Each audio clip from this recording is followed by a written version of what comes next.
빛나고 높은 보좌와 그 위에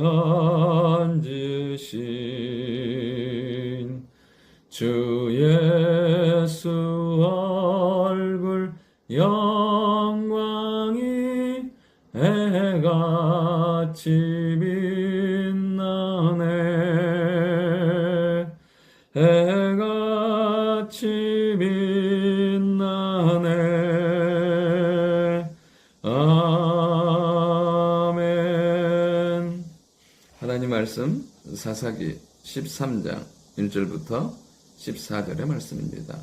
오늘 이스라엘 자손이 또다시 여호와의 목전에서 악을 행합니다. 하나님께서는 40년 동안 블레셋 사람에게 넘겨주시고 이스라엘 백성들이 고통당하게 하십니다. 이 고통의 시간이 깊어지고 어려워지고 힘들어질 때 하나님께서는 이 마누아엘을 통해서 삼손을 보내심으로 이스라엘 민족을 구원하시길 원하시는 말씀이 본문의 말씀입니다. 하나님은 어려움 가운데 하나님의 백성을 외면하지 않으십니다.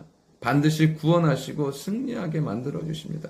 특별히 오늘 본문의 말씀은 이스라엘 백성들이 하나님 앞에 구했다고 부르짖었다는 말도 없어요.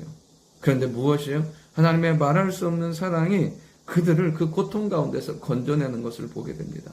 오늘도 우리의 작은 신음에도 응답하시고 우리의 모든 상황을 보시는 하나님께서 우리를 건지시고 도우실 줄 믿습니다.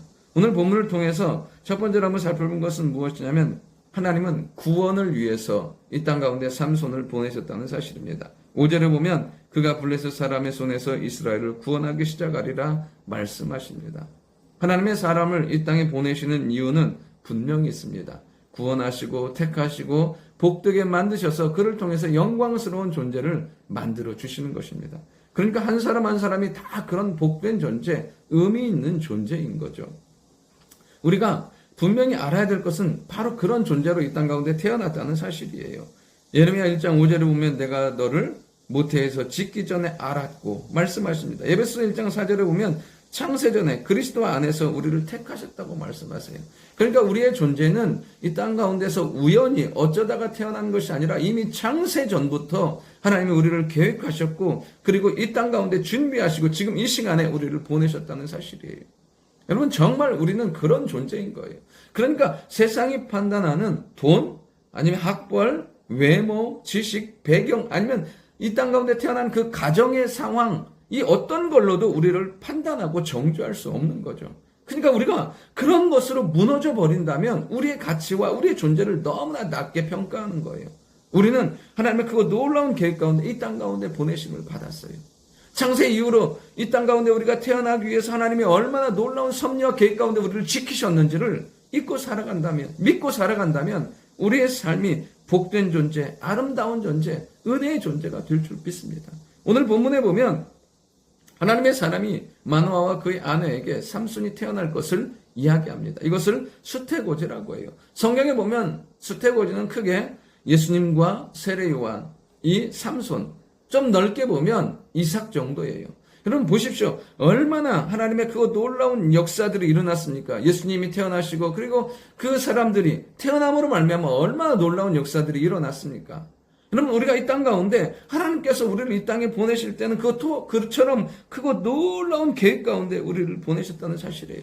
나는 우리가 그 존재감에서 하나님의 사람이라는 것에서 하나님의 계획 가운데 이 땅에 태어났다는 거에서 하나님의 말할 수 없는 사랑과 은혜 받는 존재라는 거에서 흔들리지 않기를 원합니다.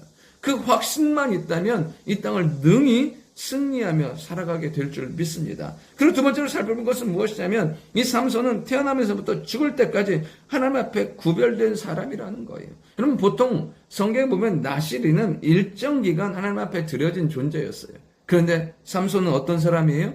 태어나면서부터 죽을 때까지. 우리 7절에 보면 이 아이는 태어나면서부터 그가 죽을 때까지 하나님께 바쳐진 나실인이라고 말해요. 여러분 그의 평생의 삶을 하나님께 드리고 하나님 앞에서 사용받기를 원하셨어요. 여러분 성도의 삶도 마찬가지예요. 우리가 예수 그리스도를 영접하는 순간 주의 성령께서 우리 가운데 임하시고 하나님의 거룩한 성전 삼으셔서 우리 가운데 함께 하시는 줄 믿습니다. 고린도서 10장 31절에 보면 그런즉 너희가 먹든지 마시든지 무엇을 하든지 다 하나님의 영광을 위하여 하라 말씀하십니다. 예수님을 영접한 순간 우리는 하나님의 거룩한 성전이고 하나님의 자녀예요. 그러니까 우리가 무엇이요? 먹든지 마시든지 다 하나님의 영광을 위해서 살아가는 존재해야 되는 줄 믿습니다. 여러분 오늘 하루도 주의 영광을 구하며 사십시오. 하나님 앞에 구별된 사람으로 이렇게 영광스러운 존재의 삶을 살아갈 때 하나님의 성령의 역사, 아름다운 은혜가 임하게 된다는 사실이에요. 그러니까 오늘도 우리의 시간을 구별하고 우리의 장소를 구별함으로 말미암아 하나님 앞에 영광 돌리는 삶, 하나님의 복된 삶을 살아가는 우리가 될 수 있기를 원합니다. 그리고 세 번째는 뭐냐면 구별하고 순종하면 하나님이 일하신다는 사실이에요. 오늘 14절에 보면 뭐라고 말하냐면 포도나무의 수산을 먹지 말며 포도주와 독주를 마시지 말며 어떠한 부정한 것도 먹지 말고 내가 그에게 명령한 것을 다 지킬 것이니라 말씀하십니다. 여러분 그렇습니다. 이렇게 구별된 사람이 해야 될 것은 무엇이냐면 철저히 삼가하는 거예요. 무엇이요? 포도주, 독주, 부정한 것. 이 모든 것은 무엇이냐면 하나님의 사람의 정체성을 흔드는 거예요. 믿음의 사람으로 살지 못하게 하는 것들이에요. 그런 것들을 어떻게 하라고요? 삼가하는 거예요. 요즘 이 시대는 무엇입니까? 듣고 보는 거예요. 정말 우리의 의식 가운데 우리를 지배하는 것, 그리고 우리의 삶의 판단의 기준, 그리고 우리가 말하고 생각하고 행동하게 하는 거의 100%는 무엇이냐면 우리가 무엇을 보느냐, 무엇을 듣느냐에 있다는 거예요. 내가 보는 것, 내가 듣는 것이 나고 그렇게 살게 만들어요.